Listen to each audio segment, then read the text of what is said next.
سیدنا یونس علی نبینا علیہ الصلاۃ والسلام کی قوم کا ذکر آ رہا ہے۔ دیکھیں اللہ تعالیٰ کی یہ سنت ہے کہ اللہ تعالیٰ جب بھی کسی قوم میں کسی رسول کو مبعوث کرتا ہے تو وہ وہاں جا کر دھمکی لگاتے ہیں کہ ہم پر ایمان لے آؤ، نہیں تو بڑے دن کا عذاب تمہیں آ پکڑے گا۔ اور وہ بڑا دن ان قوموں کے لیے ایام اللہ بن جاتا ہے، جس طرح کہ حضرت موسیٰ علیہ السلام کے مخالفین کے لیے، فرعونیوں کے لیے بخاری مسلم میں آیا کہ 10 محرم کا دن ایام اللہ بن گیا کہ اس دن فرعونی ڈبو دیے گئے۔ اسی طریقے سے قوم نوح جس دن ڈبوئی گئی وہ ان کے لیے ایام اللہ میں سے ایک یوم تھا، اللہ کے بڑے بڑے فیصلوں کے دنوں میں سے ایک دن۔ تو رسول ہمیشہ یہ دعوت دیتے ہیں کہ ہم پر ایمان لاؤ، اور اگر ایمان نہیں لاؤ گے تو بڑے دن کا عذاب تمہیں آ پکڑے گا، اور الٹیمیٹلی عذاب آتا ہے، اور اللہ تبارک و تعالیٰ اہل ایمان کو انبیاء کے ساتھ بچا لیتا ہے اور مخالفین کو تباہ و برباد کر دیتا ہے، کبھی سمندری طوفان کی شکل میں، کبھی آسمان سے پتھروں کی بارش کی شکل میں، کبھی تیز آندھیوں کے عذاب کی شکل میں، کبھی زمین میں دھسائے جانے کی شکل میں، مختلف شکلوں میں اللہ تعالیٰ کے عذابات آتے ہیں۔ اور یہ رسولوں کے کیس میں ہے، کیونکہ اللہ تعالیٰ نے پیٹ رول رسولوں کے کیس میں بیان کیا ہے، کتب اللہ لأغلبن انا ورسلی، اللہ تعالیٰ نے اپنی ڈیسٹنی میں، تقدیر میں یہ بات لکھ دی ہے کہ بے شک میرے رسول اور میں ہی غالب رہوں گا۔ تو ظاہر ہے کہ رسولوں کا غلبہ اسی صورت میں ہوگا کہ جب رسول دھمکی لگانے کے بعد خود قتل نہ ہو جائیں بلکہ ان کے مخالفین تباہ ہو جائیں، اور رسولوں کو اور اہل ایمان کو اللہ تعالیٰ بچا لے۔ ایک ایکسیپشنل کیس سیدنا عیسیٰ علیہ السلام کا ہوا ہے کہ اس وقت تو ان کے مخالفین تباہ و برباد نہیں ہوئے، حضرت عیسیٰ علیہ السلام کو اللہ تعالیٰ نے زندہ آسمانوں پہ اٹھا لیا۔ یہ ایک یونیک ایکسیپشنل کیس ہے، لیکن اس کے بعد سے اب تک یہودی اللہ تعالیٰ کے زیر عتاب ہیں اس حوالے سے کہ انہوں نے اپنی روش درست نہیں کی، اور پھر آخری عذاب کا کوڑا حضرت عیسیٰ علیہ السلام کے ذریعے ہی پڑے گا ان یہودیوں پر، اور وہ جب دنیا میں آئیں گے تو پھر یہودیوں کے خلاف قتال کریں گے۔ دنیا میں ان کا دوبارہ آنے کا مقصد ایک اعتبار سے اس حساب سے بھی بن جاتا ہے کہ انہوں نے اپنی مبارک زندگی میں اپنے مخالفین کے اوپر عذاب نہیں دیکھا تھا، وہ اب جب دوبارہ دنیا میں آئیں گے نا تو وہ عذاب اللہ تعالیٰ ان کے ذریعے ان کے مخالفین پر نازل فرمائے گا۔ یہ بھی ایک حکمت ہے حضرت عیسیٰ علیہ السلام کی دوبارہ دنیا میں آنے کی، اگرچہ یہ ان کی اولادیں ہیں لیکن روش تو انہوں نے نہیں چھوڑی۔ ایک اور ایکسیپشن ہے وہ یونس علیہ السلام کی ہے۔ ان کے کیس میں تو اللہ تعالیٰ نے بالکل ڈیفرنٹ ایک فیصلہ فرمایا کہ یونس علیہ السلام کی قوم نے جب عذاب کے آثار دیکھے تو انہوں نے توبہ کی، اور اللہ تعالیٰ نے ان سب کا ایمان قبول کر لیا، اور وہ قرآن میں آتا ہے کہ 1,00,000 سے بھی زیادہ لوگ تھے جو سارے کے سارے ایک دن میں مسلمان ہو گئے۔ یعنی یونس علیہ السلام کی سال ہر سال کی تبلیغ نے کوئی اثر نہیں دکھایا، جب عذاب کے آثار نظر آئے تو انہوں نے ایمان قبول کر لیا۔ یہ صرف یونس علیہ السلام کی قوم نہیں، باقی قوموں کے بارے میں بھی سورۃ الانبیاء میں آیا کہ جب کبھی بھی رسولوں کے مخالفین پر عذاب آتا تھا تو مخالفین اس عذاب کے وقت پھر چیخیں مارتے تھے اور کہتے تھے کہ یا اللہ ہمیں ایک دفعہ چھوڑ دے، اب ہم تیرے نبی کو مانیں گے۔ سب سے بڑا خبیث فرعون، اس کے بارے میں قرآن میں سورہ یونس میں ہی ہم پڑھ چکے ہیں کہ اس نے بھی موت کے وقت کہا تھا کہ میں ایمان لاتا ہوں موسیٰ علیہ السلام کے رب پر، بنو اسرائیل کے رب پر، اور پھر اللہ تعالیٰ نے جواب میں فرمایا آن، اس وقت اب ایمان لے کر آیا، اس وقت ایمان لانا تجھے کوئی فائدہ نہیں دے گا۔ جو جامع ترمذی میں بھی حدیث ہے کہ موت کے غرغرے سے پہلے پہلے توبہ قبول ہے۔ یہ جو موت کا غرغرہ ہے نا، یہ امتوں کے کیسز میں عذاب کے آثار کا سامنے نظر آنا ہے۔ وہ پوری قوم کے لیے موت کے غرغرے کا وقت ہے، اگرچہ وہ ان پہ نظر نہیں آئی ہے، لیکن وہ اللہ کا فیصلہ ہو چکا ہے، وہ اب انہوں نے کنفرم مرنا ہی مرنا ہے۔ وہ آثار جب نظر آنا شروع ہوئے تو باقی قومیں بھی آہو بکا کرتی تھیں، اس قوم نے بھی آہو بکا کیا، اور اللہ تعالیٰ نے ان کے کیس میں وہ سن لیا اور انہیں بچا لیا۔ اور جب یونس علیہ السلام واپس آئے وہ تو دنگ رہ گئے کہ یہ کیا ہوا، میں تو انہیں عذاب کا وعدہ دے کے گیا تھا، یہ سارے کے سارے زندہ سلامت ہیں۔ اور اس سے بڑھ کر ان کو حیرانگی یہ ہوئی کہ وہ سب کے سب لوگ ایمان بھی لے آئے. تو اب حضرت یونس علیہ السلام کو وہ غم تو بھول گیا کہ میرا دیا ہوا وعدہ پورا نہیں ہوا. ظاہر ہے ایک امبیرسمنٹ تو تھی کہ آپ قوم کو کہہ کے یہ نکلے ہیں کہ اب تم پہ عذاب آئے گا, اور عذاب نہیں آیا. تو امبیرسمنٹ تو حضرت یونس علیہ السلام نے فیل کی, لیکن اس کی کمپنسیشن اللہ نے اس حوالے سے کر دی کہ جو ان کا مقصد ہے وہ پورا ہو گیا کہ لوگ ایمان لے آئے. آپ سورۃ الاعراف میں, سورہ ہود میں بھی دیکھیں گے کہ جب کبھی قوموں پر عذاب آتا ہے تو اینڈ پہ وہ قوم کا پیغمبر عذاب دیکھنے کے بعد اپنی قوم سے مخاطب ہو کے کہتا ہے کہ میری قوم, میں نے تو بڑی کوشش کی تھی کہ تمہیں اس عذاب سے بچا لیتا, لیکن تم خود گمراہی پر تلے ہوئے تھے. تو عذاب کے بعد بھی قوموں کا درد پیغمبروں کے سینے میں رہتا ہے, ایک نیچرل چیز ہے. رقیق القلب ہوتے ہیں نا جو پیغمبر ہوتے ہیں. تو یہاں پر جب انہوں نے دیکھا سب ایمان لے ہیں تو ظاہر ہے کہ وہ ایک ہیپی اینڈنگ ہوئی ہے.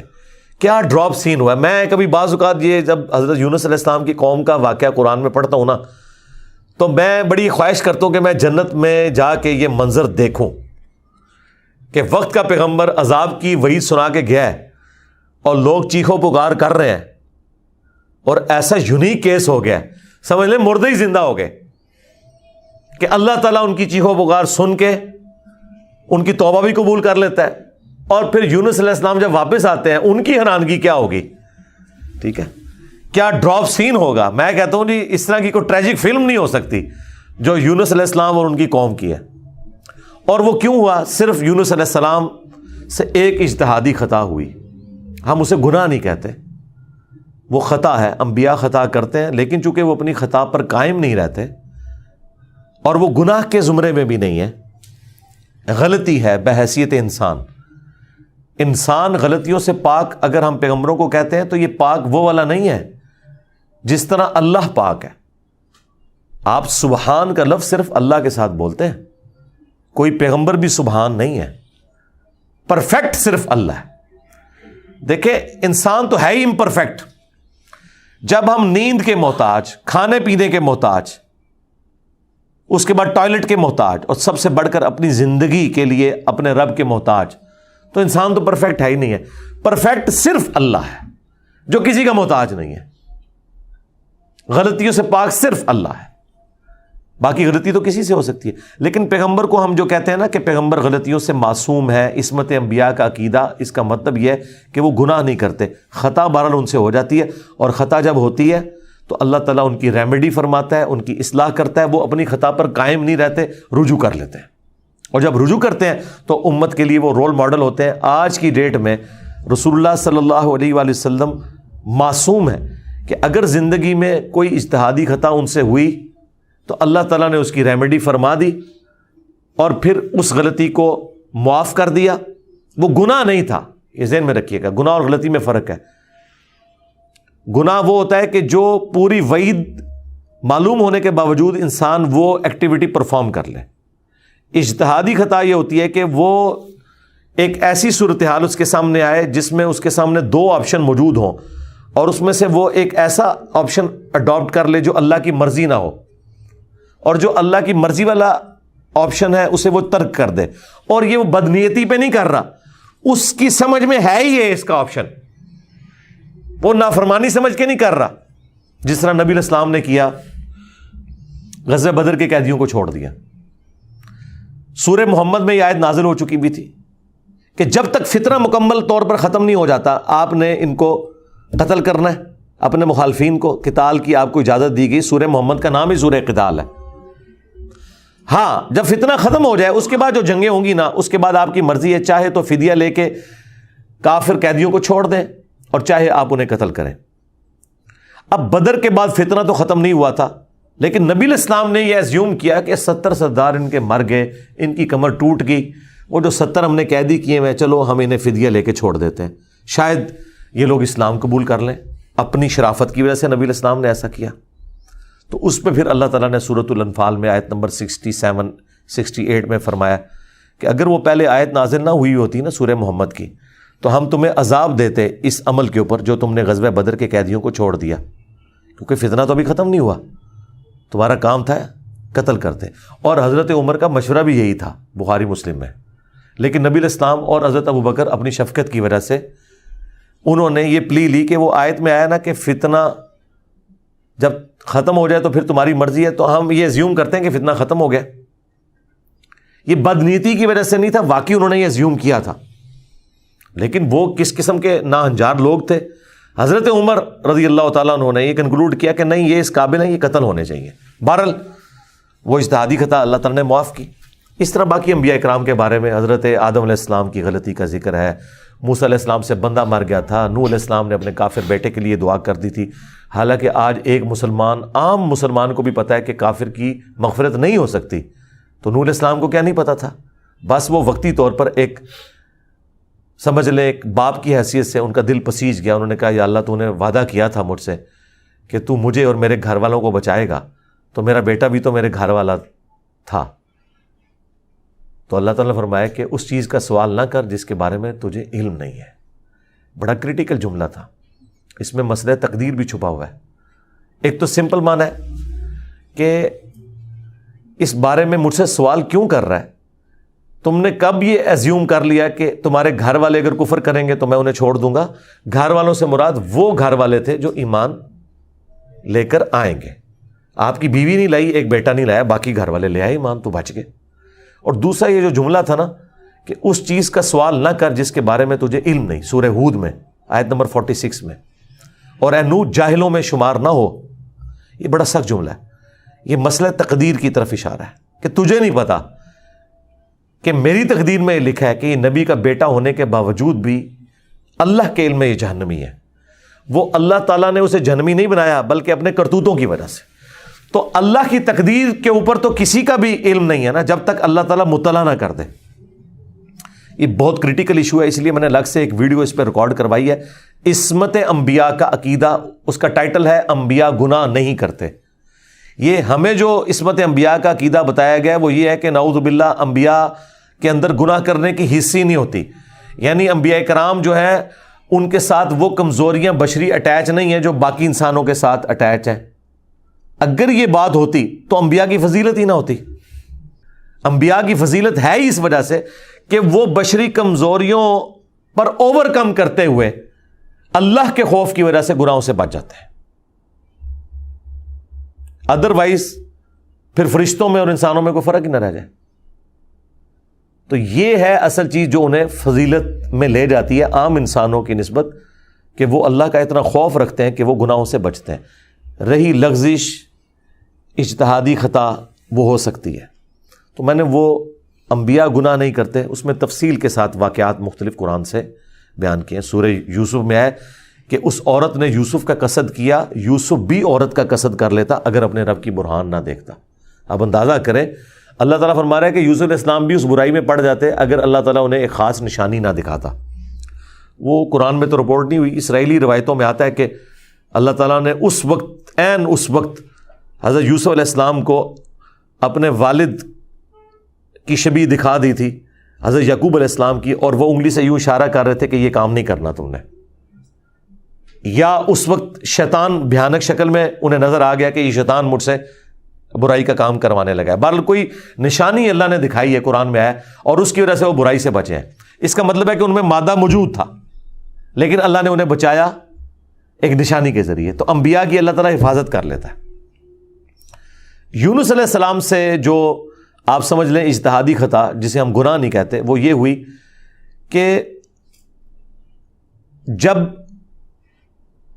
مقررہ وقت کے اوپر قوم یونس ایمان نہیں لے کر آئی تو یونس علیہ السلام نے انہیں کہا کہ اب 3 دن بعد عذاب آ جائے گا, جو اللہ نے وعدہ کیا تھا کہ یہ ان کا سمجھ لیں ٹائم اینڈ ہو رہا ہے, اس ٹائم لائن کے بعد عذاب آنا ہے. لیکن ساتھ یہ ضروری تھا کہ اللہ تعالیٰ کی وحی کا انتظار کرنا ہے اس علاقے کو چھوڑنے سے پہلے. تمام انبیاء جب قوموں کو وحی سناتے ہیں نا تو پھر اللہ تعالیٰ کی وحی کی اجازت کے بعد اس علاقے کو چھوڑتے ہیں. نبی اسلام نے بھی ہجرت دیکھیں اینڈ پہ کی ہے, ایویں نہیں, مطلب آپ خود سے نہیں نکلے, اللہ تعالیٰ کی وحی کے ذریعے نکلے. قرآن میں سورۃ الانفال میں آیا تھا کہ یہ جب کافر کہتے تھے نا کہ ہم پر عذاب کیوں نہیں نازل ہوتا، ہم نبی کا انکار کر رہے ہیں، تو اللہ تعالیٰ نے فرمایا کہ جب تک اے نبی تم ان میں موجود ہو ہم ان کو عذاب نہیں دیں گے۔ اللہ کی سنت ہے کہ جب کبھی کسی قوم کو عذاب دینا ہوتا ہے نا تو اس قوم میں سے انبیاء اور اہل ایمان کو الگ کرتا ہے، پھر باقی کی قوم پر عذاب آتا ہے، اور وہ اللہ تعالیٰ نے نکالا اور غزوہ بدر میں لا کے ڈبویا ان کو، جس طرح فرعونیوں کو اپنے محلات سے نکال کے سمندر میں غرق کیا تھا، مشرکین عرب کو اپنے گھروں سے نکال کر بدر میں ڈبویا صحابہ کرام کی تلواروں کے ذریعے۔ یہ عذاب استیصال کی ایک قسط ان پر آئی تھی۔ تو یونس علیہ السلام نے ازیوم کیا کہ ظاہر ہے کہ اس کے بعد عذاب تو آنا ہی ہے، لیکن ان کی شان اس سے بلند تھی کہ وہ وحی کا انتظار کیے بغیر نکل گئے۔ بس جب وہ نکلے، جس کشتی میں سوار ہوئے، وہ کشتی جو ہے وہ بھنور میں پھنس گئی، اور ان کی اپنی ایک نارمز چل رہی تھیں کہ اگر کشتی بھنور میں پھنس جائے تو یہ اس چیز کی علامت ہے کہ کوئی غلام اپنے آقا کی اجازت کے بغیر بھاگ کر آ گیا۔ پھر وہ قرعہ اندازی کرتے تھے، اور جس کے نام قرعہ نکلتا تھا اس کو فدیے کے طور پر وہ سمندر میں ڈال دیتے تھے۔ پہلی دفعہ قرعہ اندازی کی گئی، بیلٹنگ، تو حضرت یونس علیہ السلام کا نام نکلا۔ ان کا نہیں یونس علیہ السلام تو اس طرح ہو ہی نہیں سکتا۔ دوسری بار، تیسری بار، تینوں بار یونس علیہ السلام کا نام نکلا قرعہ اندازی میں۔ تو یونس علیہ السلام نے، اچھا قرآن میں اشارتاً اس کا ذکر ہے، اسرائیلی روایتوں میں تفصیل کے ساتھ ہے، لیکن یہ بالکل قرآن میں فٹ ان بیٹھتی ہیں۔ یعنی آپ کو یہ تو بتایا گیا کہ یونس السلام مچھلی کے پیٹ میں رہے، تو وہ مچھلی کے پیٹ میں پہنچے کیسے تھے؟ مچھلی کے پیٹ تک پہنچنے کے لیے تو آپ کو دوست چاہیے، نیچے ہے مچھلی، اتنی بڑی ویل مچھلی ہے، کوئی چھوٹی مچھلی کے پیٹ میں تو رہ نہیں سکتا بندہ۔ تو وہ حضرت یونس علیہ السلام کو انہوں نے سمندر میں پھینک دیا۔ یونس علیہ السلام نے خود ہی کہا، ان کو کلک کر گیا کہ یہ معاملہ میرے اینڈ پہ ہے۔ انہوں نے کہا بھائی مجھے پھینکو، تم، مجھے سمجھ آ گئی ہے، ظاہر فوراً کلک کر گیا کہ معاملہ خراب میرے سے ہی ہو گیا۔ وہ ان کو سمندر میں پھینک دیا، تو اللہ کے حکم سے ایک مچھلی نے انہیں نگل لیا۔ یہ قرآن میں ہے۔ قرآن میں آگے تفصیل نہیں ہے کہ کتنے دن تک، لیکن تورات میں ملتا ہے کہ 3 دن اور 3 رات تک وہ مچھلی کے پیٹ میں رہے۔ یہ ویسے پبلک مشہور ہے 40 دن، نہیں 3 دن ہے بس۔ وہی 3 دن، وہ جو 3 دن عذاب آنے تھے نا، وہ 3 دن انہوں نے مچھلی کے پیٹ میں گزارے، اور وہ 3 دن ان کی قوم نے زندگی موت کی کشمکش میں گزارے ہیں کہ ابھی عذاب آیا کہ آیا۔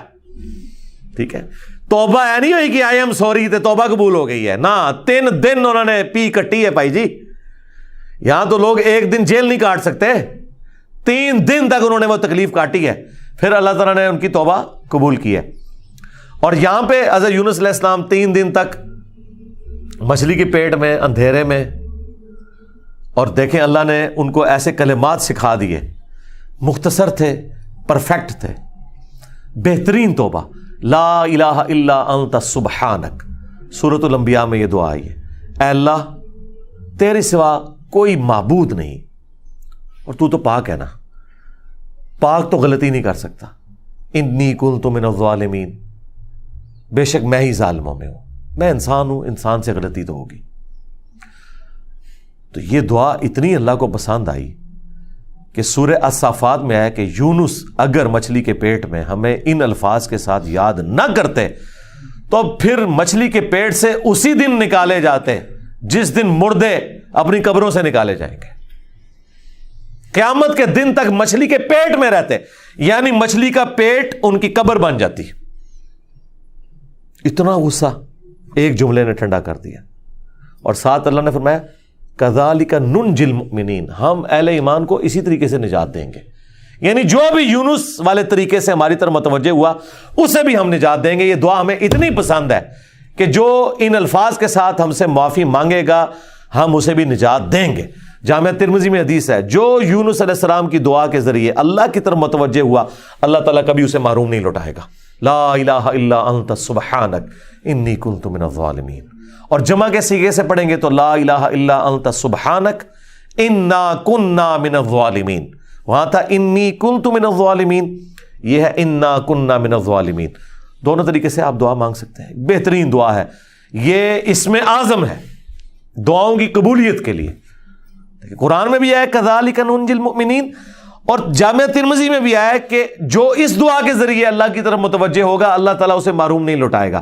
لہذا جو جامعہ ترمذی میں حدیث ہے نا کہ اللہ کی حمد اور دروشی پڑھ کے دعا کرو تو قبول ہوتی ہے, تو وہ اللہ کی حمد میں نا آپ اس کو شامل کریں, لا الہ الا انت سبحانک انی کنت من الظالمین. یہ اللہ کی بیسٹ حمد بھی ہے اور بیسٹ استغفار بھی ہے, اور ایسا استغفار ہے کہ اللہ کی رحمت کو ٹریگر کرنے والا ہے. دیکھیں آپ نے اللہ تعالیٰ کی کس چیز کو ہائی لائٹ کی ہے کہ یا اللہ تو پاک ہے, تو غلطی کر نہیں سکتا, اس کی عظمت مان لی, اور پھر ساتھ ہی کہا کہ مجھے تو نے بنایا ہی ایسا ہے کہ میں غلطی کروں گا, تو دیکھ میں کمزور ہوں, میں مان رہا ہوں میں غلطی کروں گا, تو کر بیٹھا ہوں تو معاف کر دینا. اس سے بیسٹ انداز نہیں ہو سکتا اپنی غلطیوں پر معافی مانگنے کا. تو یہ حرز جاں بنائیں, لا الہ الا انت سبحانک انی کنت من الظالمین. یقین کریں یہ دعا آپ کے سامنے یونس علیہ السلام ہو, مچھلی کا پیٹ, گپ اندھیرا, 3 دن 3 رات, دنیا میں کوئی آ کے آپ کو ریسکیو نہیں کر سکتا, اور موت سامنے نظر آ رہی ہے. حضرت یونس علیہ السلام اسی طریقے سے بچے ہیں جیسے مردہ کو زندہ ہو جائے, اور یہاں لوگ کہتے ہیں بڑا گرم ذکر ہے جی, خوشبو لا کے کرنا چاہیے, اور صاف ستھری جگہ. بھائی جس نے یہ کیا تھا اس سے زیادہ تعفن والی جگہ کوئی نہیں تھی, مچھلی کا پیٹ. یہ تو چلتے پھرتے, نہ اس کے لیے وضو ہونا شرط ہے, نہ اس کے لیے غسل ہونا شرط ہے, اس کے لیے صرف ایک نیک نیتی کے ساتھ اللہ کی طرف متوجہ ہونا شرط ہے کہ آپ مان لیں کہ آپ کمزور ہیں, طاقتور وہ ہے. آپ غلطی کریں گے, وہ غلطی نہیں کرتا. آپ معافی مانگیں گے, وہ معافی دینے والا ہے. اللہ بھی التواب ہے اور بندے بھی توبہ کرنے والے ہیں. اللہ کی توبہ یہ ہے کہ جب آپ اللہ کی طرف رجوع کرتے ہیں, توبہ کا مطلب ہوتا ہے رجوع لانا, تو اللہ آپ کی طرف رجوع لے آتا ہے. جو بخاری مسلم میں حدیث ہے کہ جو شخص توبہ کر کے اللہ کی طرف رجوع لاتا ہے تو اللہ کو اس شخص سے زیادہ خوشی ہوتی ہے کہ جو اکیلا ریگستان میں ہو, اچانک اس کی سواری غائب ہو جائے اور وہ اپنی موت کا انتظار کرنا شروع کر دے, اور پھر تھوڑی دیر بعد وہ سواری واپس آ جائے جس پہ اس کا سامان لدا ہوا ہے, اسے نئی زندگی ملے, اور وہ اتنا خوش ہو کہ اس کی زبان سے نکل جائے, اے اللہ تو میرا بندہ میں تیرا رب, من شدت الفرح, خوشی کی شدت کی وجہ سے. حالانکہ اس نے یہ کہنا تھا کہ اے اللہ میں تیرا بندہ تو میرا رب. اس سے زیادہ اللہ تعالیٰ کو خوشی ہوتی ہے جو بندہ رجوع لے آتا ہے. تو یونس علیہ السلام کی دعاؤں کو آپ اپنے استغفار میں, اپنی صبح و شام کے اذکار میں, ہر جگہ اپنے تشہد کے اندر اس دعا کو پڑھا کریں. یہ بڑے بڑے مشکلوں کو آسان کر دیتی ہے. یار آپ دیکھیں ایک بندے کو اپنی موت سامنے نظر آ رہی ہے اور اس موت میں سے اسے زندگی مل جائے, بس جب آپ نا امیدی کے اینڈ پر پہنچے ہوں اور آپ کو کوئی امید نظر نہ آئے تو آپ یہ پڑھیں, لا الہ الا انت سبحانک انی کنت من الظالمین. انشاءاللہ تعالی اللہ تعالیٰ اس مشکل میں بھی کوئی نہ کوئی ایسی راہ نکال دے گا جو آپ نے گمان بھی نہیں کبھی کی ہوگی. بہرحال وہ 3 دن اور 3 رات کے بعد یونس علیہ السلام کو مچھلی نے ساحل پر ڈال دیا. اب ان کا جسم کافی ڈیمیج ہو چکا ہوا تھا. قرآن میں آیا کہ ان کے لیے اللہ تعالیٰ نے کدو کی بیل اگا دی جو ان کے اوپر سایہ کی ہوئی تھی, کیونکہ بالکل لاغر ہوئے تھے وہ, اور پھر دھوپ سے بچاؤ کے لیے وہ بیل بھی ان کو چاہیے تھی. پھر سسٹین ہوئے, جب واپس اپنی قوم میں آئے تو دیکھا کہ جناب سارے رفع دین نمازاں پڑھ رہے ہیں. انہوں نے کہا پوری زندگی بخاری مسلم دی حدیثاں دکھائیاں, انہیں رفع دین نہیں شروع کیتا, اچانک کیا ہو گیا ہے؟ یعنی وہ سارے کے سارے مان لیں. یہ میں آج کے دور میں ٹرانسلیٹ کر رہا ہوں. پھر کہنے کے کتنے لکھے ہیں سرکار, دیکھیں اللہ تعالیٰ ہر دور میں اپنے بندے بھیجتا ہے جو اس دور کی لینگویج میں ان کو وہ بات سمجھاتے ہیں. تو انہوں نے دیکھا بھی انقلاب یہ کہاں سے آ گیا, سارے اونچی آمین کہہ رہے ہیں, سارے رفع الیدین سے نماز پڑھ رہے ہیں, سارے نے جڑے اپنی شلواریں جھونگ لیاں نے, کیا ہو گیا ہے؟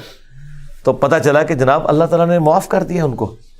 اور یہ ایک ایسا ایکسیپشنل واقعہ ہے جو اللہ تعالیٰ کی پوری بنائے ہوئے پلان کے اندر, پوری ڈیسٹنی میں, پوری انسانی تاریخ میں اور کسی کے لیے نہیں ہوا. اس خاص واقعے کی وجہ سے ہی اس سورت کا نام سورہ یونس ہے. اگرچہ یونس علیہ السلام کا ذکر آپ نے دیکھ لیا, بس یہ اتنا صحیح آ رہا ہے. یہ باقی پورے واقعات قرآن میں سکیٹرڈ فارم میں ہے. سورہ ہود سے میں نے بیان کیا, سورۃ الاعراف, باقی صورتوں سے جوڑ کے آپ کو ایک جگہ پوری پکچر بتائی ہے. حالانکہ عام بندے سے پوچھے نا کہ سورہ یونس میں کیا ہوگا تو وہ یہ بتائیں گے آپ کو کہ سورہ یونس میں یہ لکھا ہوا ہوگا کہ حضرت یونس علیہ السلام کتنے خوبصورت تھے، ان کی زلفوں کا رنگ کیا تھا، ان کے ماں باپ کہاں رہتے تھے، وہ کہاں پیدا ہوئے، کہاں فوت ہوئے. عام آدمی تو یہ سمجھ رہا ہوگا. حالانکہ سورہ یونس کا جو مرکزی ٹاپک ہے نا وہ توحید ہے، ٹوٹل توحید. اور اس میں حضرت یونس علیہ السلام بھی فٹ ان بیٹھ رہے ہیں. کیوں؟ توحید کا مطلب یہ ہے کہ ہوگا وہ جو اللہ چاہے گا، اور اللہ چاہے تو اپنا بنایا ہوا قانون بھی توڑ سکتا ہے. اللہ اپنے قانون کا بھی کوئی پابند نہیں ہے. لیکن یہ دنیا کے اعتبار سے، آخرت کے لیے نہیں. آخرت کے لیے اللہ نے قرآن میں یہ بتایا کہ میں اپنے وعدے کے خلاف نہیں چلوں گا. آخرت اللہ کا قانون نہیں ہے، وعدہ ہے. اور اگر اللہ وعدہ توڑتا ہے نا تو وہ اللہ نہیں رہتا، کیونکہ جو وعدہ پورا نہ کرے وہ جھوٹا ہوتا ہے، اور جھوٹ اللہ کی طرف منسوب نہیں. لیکن دنیا میں اللہ تعالیٰ اپنے بنائے ہوئے قوانین توڑ دیتا ہے. وہ اللہ کے کوئی وعدے نہیں ہے. اللہ کا قانون ہے کہ آگ جلائے گی، ابراہیم کو نہیں جلایا تو اللہ تعالیٰ کو اس سے کوئی فرق نہیں پڑتا. یہ اللہ کا کوئی وعدہ نہیں تھا. چھری کاٹتی ہے، اسماعیل علیہ السلام کو نہیں کاٹا، یہ اللہ کا قانون ٹوٹا. سمندر میں انسان غرق ہو جاتا ہے، موسیٰ علیہ السلام کے لیے راستہ بن گیا، یہ اللہ کا قانون ٹوٹا معجزے کے طور پر.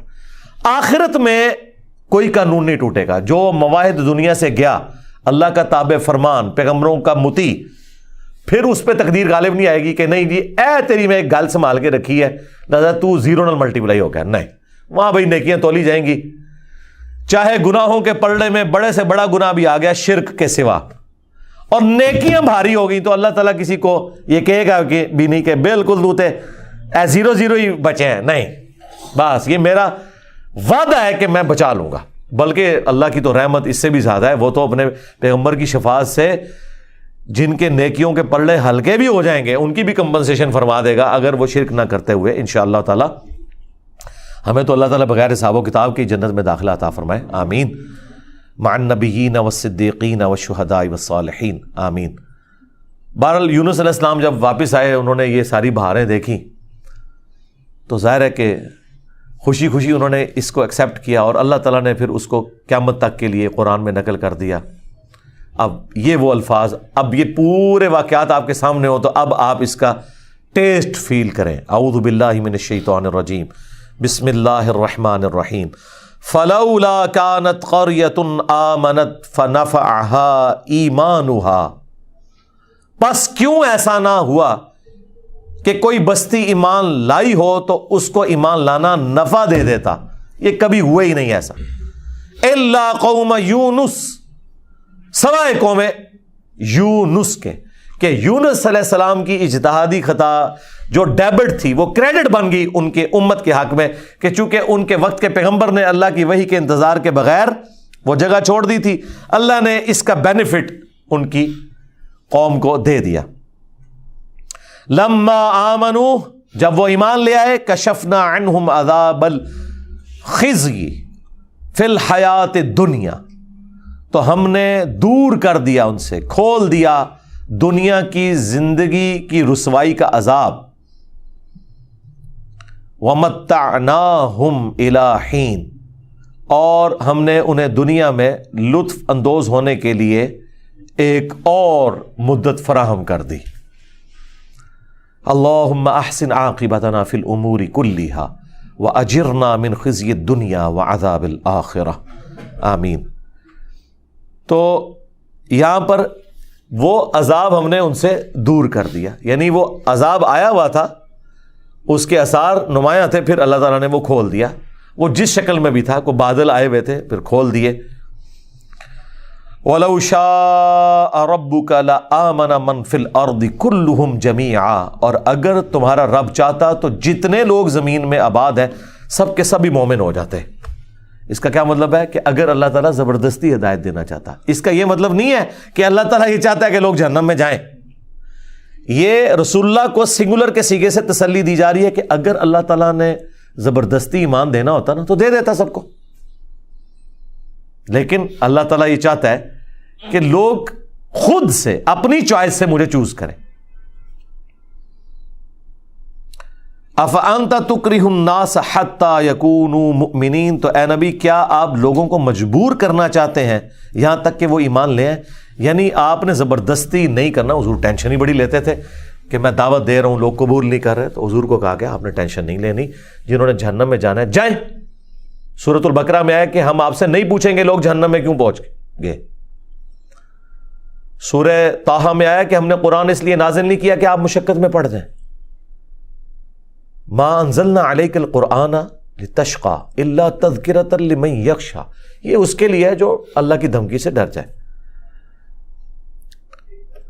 وما كان لنفس ان تؤمن الا باذن اللہ، اور کسی جان کے لیے یہ ممکن ہی نہیں ہے کہ وہ ایمان لے آئے مگر اللہ کے اذن سے. مراد یہ کہ صرف کوشش بھی کوئی چیز نہیں ہے، اللہ کی طرف متوجہ بھی ہوں، تقدیر پلس کوشش دونوں مل کے کمپلیشن کی طرف جاتے ہیں. ربنا لا تزغ قلوبنا بعد اذ ہدیتنا وہب لنا من لدنک رحمہ انک انت الوہاب. آمین. وَيَجْعَلُ الرِّجْسَ عَلَى الَّذِينَ لَا يَعْقِلُونَ، اور اللہ تعالیٰ کی سنت ہے کہ وہ گندگی ڈال دیتا ہے ان لوگوں پر جو بے سمجھ ہیں، یعنی جو اپنی عقل کو استعمال نہیں کرتے ان پر اللہ گندگی ڈال دیتا ہے، انہیں حق بات سجائی نہیں دیتی، اور دوسروں کو اللہ تعالیٰ ان کی کوشش کی سبب ایمان دے دیتا ہے. اس کو آپ دنیا میں مثال سے سمجھیں. ایک ہی بارش برستی ہے نا، زرخیز زمین پر برستی ہے تو وہاں سے کھیتی نکلتی ہے، اور گندگی کے ڈھیر پہ جب وہ بارش پڑتی ہے تو بدبو نکلتی ہے. اس میں بارش کا قصور نہیں ہے، اس گندگی کے ڈھیر کا ہے. ایک شخص نے اپنے آپ کو خود گندگی کا ڈھیر بنا لیا کہ اس نے حق بات قبول نہیں کرنی، تو اس کا اینڈ رزلٹ یہی نکلنا ہے کہ اس سے آپ پورا قرآن گزار دیں، اسے کوئی فرق نہیں پڑے گا.